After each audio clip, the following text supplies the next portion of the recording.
सो है WhatsApp guys, मैं आ चुका हूँ मित्सो चेंज द लाइफ का पार्ट 5 लेके। जी हाँ गाइस, मैं आ चुका हूँ।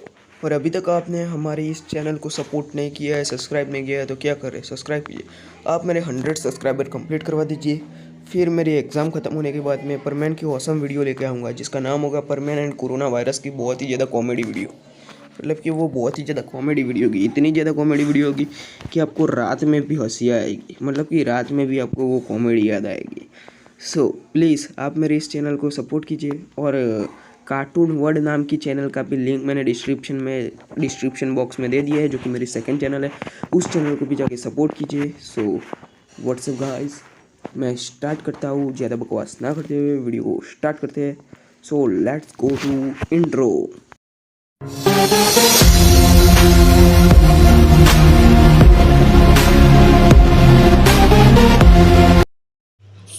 हमने नेक्स्ट वीडियो में देखा था कि कैसे वो जो सब लोग होते हैं वो बैठ के बातें करते हैं, और मित्सुओ भी बहुत ज़्यादा खुश हो जाता है उनकी फैमिली से मिल के। मतलब कि वैसे वो उनकी फैमिली नहीं थी, पर फिर भी यार कुछ भी हो यार, किसी बंदे को कुछ भी याद ना हो और अगर तुम उसे कहो कि ये तुम्हारी फैमिली है, तो तुम्हें कितना खुशी मिलेगी, मतलब कि कितना आनंद मिलेगा। ठीक वैसा ही मित्सुओ के साथ हुआ था। लेकिन कोई बात नहीं, मित्सुओ को भी उसकी फैमिली मिलेगी। लेकिन उसके बाद हम देखते हैं कि मित्सुओ कंप्लीट हो जाता है, वो दिन भी ऐसे ही चला जाता है और हम नेक्स्ट डे देखते हैं। जी हाँ गाइस, हम नेक्स्ट डे देखते हैं कि जो मित्सुओ होता है वो स्कूल के लिए जाता है। जी हाँ गाइस, स्कूल के लिए, क्योंकि उसके पापा ने बहुत ही बड़े स्कूल में उसका एडमिशन करवा दिया था। और जो मित्सुओ उसके बाद स्कूल जाता है, और स्कूल जाने के बाद वो बहुत ज़्यादा खुश होता है, क्योंकि अपने नए स्कूलमेट से मिल जो रहा था, क्योंकि यार वो तो कभी मिला भी नहीं है इसलिए। फिर मित्सुओ कहता है कि कैसे हो तुम लोग। फिर वो कहते हैं कि तुम कौन हो, मतलब कि बाहर 2-3 बच्चे होते हैं ना, उनको मित्सुओ कहता है। फिर मित्सुओ कहता है कि क्या पापा ने तो कहा था कि मैं यहाँ पे पढ़ता था, तो फिर ये लोग मुझे भूल कैसे गए। फिर इनको तो मैं याद होना चाहिए। भूल तो मैं इन लोगों को गया हूँ, लेकिन ये तो मुझको याद रखना चाहिए। फिर मित्सुओ कहता है कि क्या तुम लोग मुझे जानते नहीं हो। फिर जो होता है ना, वो दोनों बच्चे वो कहते हैं कि अरे नहीं, हम तुम्हें नहीं जानते, तुम तो इस स्कूल में पहली बार आए हो। फिर मित्सुओ उन दोनों से ज़्यादा बातें नहीं करता है, वो कहता है कि अच्छा ठीक है, कोई बात नहीं। फिर वो दोनों लड़के कहते हैं कि ये तो बहुत ही अजीब बच्चा है। फिर वो जो होता है मित्सु, वो सीधा जाता है और वहाँ पे क्लास में जाके बैठ जाता है। जी हाँ गाइस, आज वो बहुत जल्दी उठा था क्लास के लिए। क्लास में जाके बैठ जाता है, और क्लास में हम देखते हैं कि सर आते हैं और सर सभी बच्चों को पढ़ा रहे होते हैं, और सभी बच्चों को पढ़ा रहे होते हैं। और तभी वो मित्सो को स्टेज पे बुलाते हैं। उसके बाद मतलब कि पढ़ाने के बाद तो कहते हैं कि बेटा अपना इंट्रोडक्शन दो।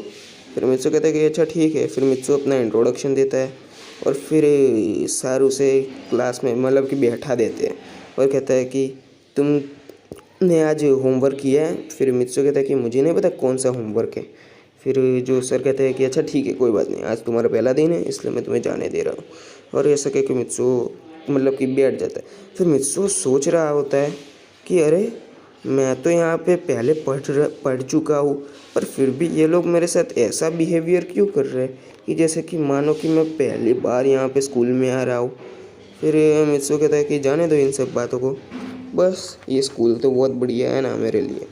और ऐसा कह के वो बहुत ज़्यादा पढ़ाई करने लगते हैं, मतलब कि पढ़ाई करने लगता है। क्योंकि यार पहले वाला जो मित्सु था ना, वो क्या था कि उसको पढ़ाई मतलब कि पढ़ाई, अगर कोई भी बंदा पढ़ाई करेगा तो उसे पढ़ाई तो आएगी, लेकिन उसे पढ़ाई करना पसंद हो या ना पसंद हो वो उस पर डिपेंड करता है।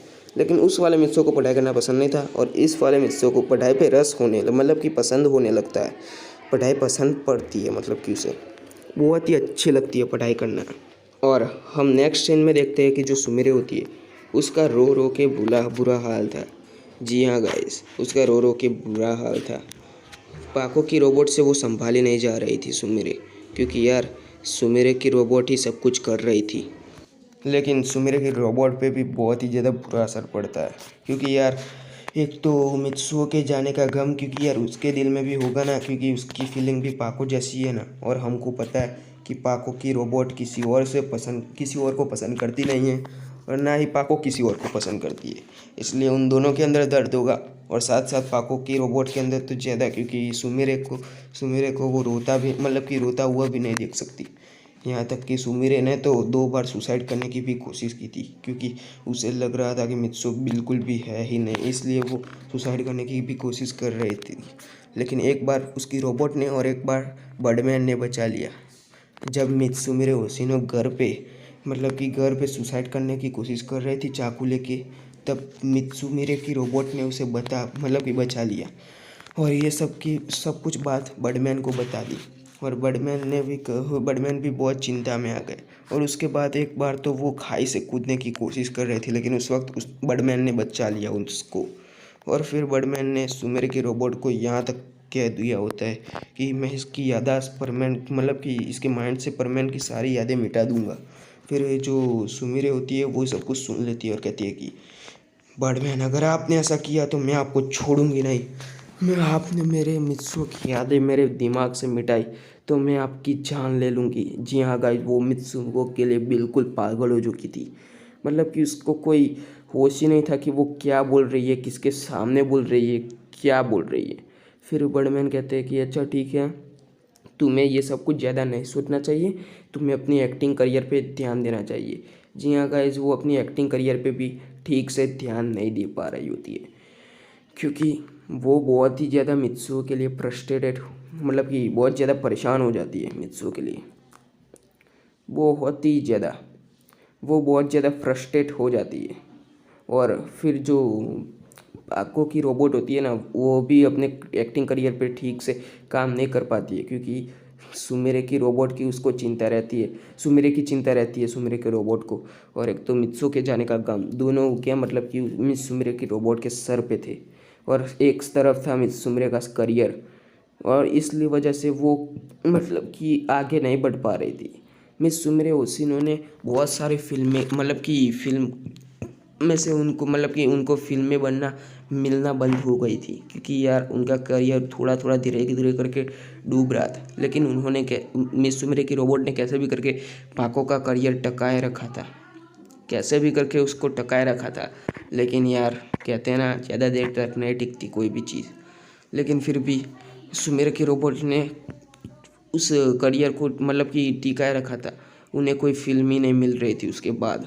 और फिर पाको की रोबोट तो बहुत ज़्यादा दुखी हो गई थी, और फिर वो पाको के पास जाके कहती है कि सॉरी, मुझे माफ़ कर देना, मैं तुम्हारे करियर को नहीं बचा पाई।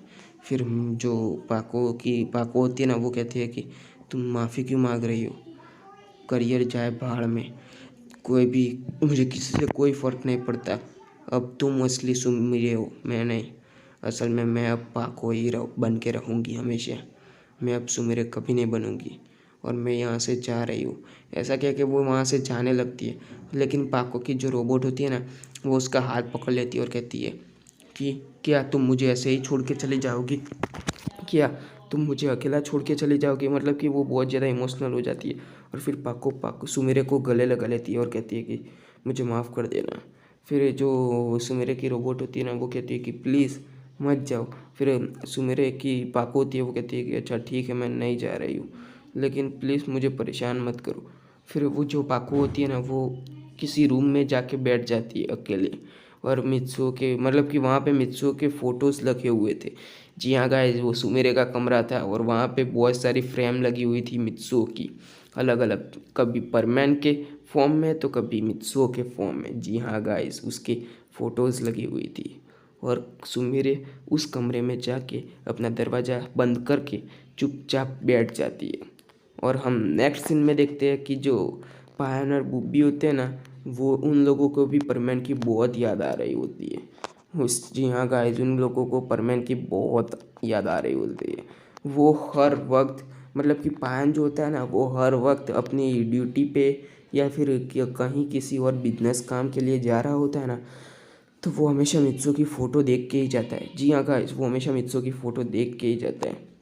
और जो बुब्बी होता है ना, वो मित्सु की फ़ोटो को तो अपने कि पास ही रख कि लेके घूमता है, यार उनको उनको परमैन की बहुत याद आ रही थी और पूरे मतलब कि पूरे जापान सिटी पे खबर फैल चुकी थी कि परमैन अब नहीं रहा।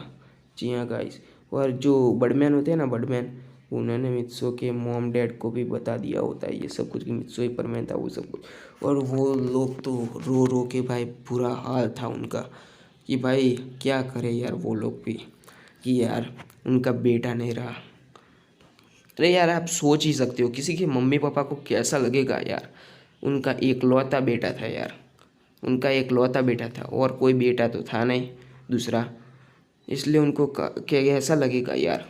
आप सोच ही सकते हो किसी के मॉम डैड को। लेकिन फिर भी बर्डमैन ने उन्हें बता दिया क्योंकि यार कैसे भी बर्डमैन झूठ नहीं बोलना चाहते और कैसे भी आज नहीं तो कल उनको पता चल ही जाएगा। इससे अच्छा कि उनको ज़्यादा दुख हो इसलिए अभी ही बता दिया बर्डमैन ने सब कुछ। मतलब कि बर्डमैन ने सब कुछ क्लियर कर दिया होता है और कहा होता है या प्लीज़ मित्सो की रियल आइडेंटिटी किसी को भी मत बताना। फिर उसके मॉम डैडी कहते हैं कि अच्छा ठीक है, हम मित्सो की रियल आइडेंटिटी कभी किसी को नहीं बताएंगे। और उसके मॉम डैड का तो भाई रो रो के बुरा हाल था, जैसे सुमेरे का रो रो के बुरा हाल था ना, बिल्कुल उसी तरह मित्सो के मॉम डैड का भी रो रो के बुरा हाल था। और हम नेक्स्ट सीन में देखते हैं कि जो मित्सु होता है ना भाई, वो तो बहुत ही ज़्यादा एंजॉय कर रहा होता है स्कूल में। अरे भाई इसको मॉम डैड की पड़ी है या नहीं पड़ी है किसी भी चीज़ की, साला एंजॉय कर रहा है। अरे यार भाई तुम भूल गए क्या, इसकी याददाश्त मिट चुकी थी। अरे यार सॉरी सॉरी, इसकी याददाश्त मिट चुकी थी, वरना हमारा मित्सु बहुत ही अच्छा है, बहुत ही अच्छा दिल का, किसी को रुलाएगा थोड़ी। इसलिए फिर मैं कहता हूँ, मैं तो मजाक कर रहा था जाने दो। और फिर जो मित्सु होता है ना, वो पूरे दिन स्कूल में खेलता है, बहुत मस्ती करता है, बहुत सारे दोस्त बनाता है नए, और फिर वो अपने घर आ जाता है। वो उस बात को भूल चुका था कि मतलब कि सब लोग उसके साथ मतलब कि नए स्टूडेंट की तरफ बर्ताव कर रहे थे, वो सब कुछ भूल चुका था क्योंकि यार बहुत ही याद मतलब कि मज़े आ रहा था उनको, मित्सो को उन सब के साथ खेलने में और उन सब के साथ बातें करने में। फिर जो मित्सो के अंकल होते हैं ना, मित्सो के अंकल, वो मित्सो को कहते हैं कि चलो मित्सो हम चलते हैं। फिर मित्सो कहते हैं कहाँ चलते हैं। फिर मित्सो के जो अंकल होते हैं वो कहते हैं कि यार हम चलते हैं। फिर मित्सो कहता है कहाँ चलते हैं, अरे वहाँ वहाँ। फिर मित्सो कहता है कहाँ कहाँ। फिर जो मित्सो के अंकल होते हैं ना वो कहते हैं कि फिर मित्सो के जो अंकल होते हैं वो कहते हैं कि अरे फिल्म शूटिंग पे चलते हैं। फिर मित्सो कहता है कि मैं वहाँ पे आके क्या करूँगा। फिर मित्सो के जो अंकल होते हैं वो कहते हैं कि यार तुम आओ तो सही, तुम्हें सब पता चल जाएगा। फिर मित्सो कहता है कि अच्छा ठीक है आ रहा हूँ। सो गाइस स्टोरी बस यहीं तक थी। आशा करता हूँ आपको ये स्टोरी पसंद आई होगी, मतलब कि ये वीडियो पसंद आई होगी। सो मिलते हैं नेक्स्ट पार्ट में, तब तक के लिए बाय बाय सायोनारा। मिलते हैं नेक्स्ट पार्ट में मेरे यारा।